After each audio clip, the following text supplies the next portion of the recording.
Walang nakikitang dahilan ng power interruption na maaaring makaapekto sa Cotabato City ang National Grid Corporation of the Philippines o NGCP na maaaring ipatupad sa kabila ng malakas na magnitude 7.8 na lindol na yumanig sa Mindanao.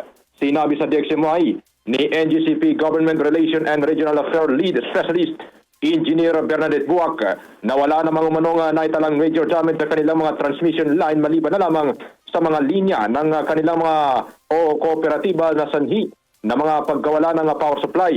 Bahagya nga nagkaroon lamang mano ng mabilisang power interruption noon sa bahagi ng Tacurong City Substation ng NGCP, ngunit nanatiling normal pa rin ang takbo ng mga transmission line sa loob at labas ng BARMM. Gayunpaman, apektado dito ang bahagi ng General Santos City na isa sa labis na tinaman ng malakas na pagyanig kung saan ilan sa labis na napinsala ang 138 kV line ng Matanaw to Jensan line ng NGCP. Nagkaroon din ng mga auto trip sa ilang pangbahagi ng South Cotabato at sa kasalukuyan ay patuloy din anyang minomonitor ng tanggapan ng ilang bahagi ng kanilang linya upang maiwasan ng ganitong mga pangyayari. Nilino naman ni Engineer Buak na walang naitalang bumigay sa mga poste ng NGCP at sa loob lang mismo ng Jensan Substation ang nagkaroon ng abera kung kaya't nawala ang supply ng kuryente.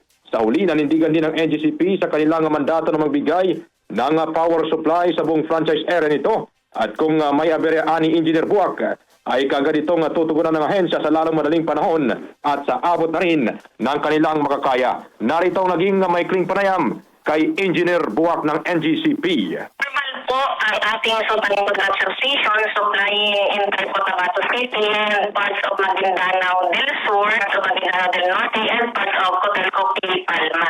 So wala po kaming monitor na power interruption sa facilities ng NGCP sa Sultan Kudarat Substation. Gayun din po ang ating pinapawad substation, wala pong apektadong linya o facilities doon. Meron lang po na monitor na power interruption sa linya ng Cotelco na nagsusupply naman sa malaking bahagi ng Cotabato Province. Pero na-restore po siya agad at around 8:08 AM. Apektado po ang ating dalawang substations ng NGCP within Southern Mindanao area. May naitala po power interruption along Tacurong DSA sa Tacurong substation natin.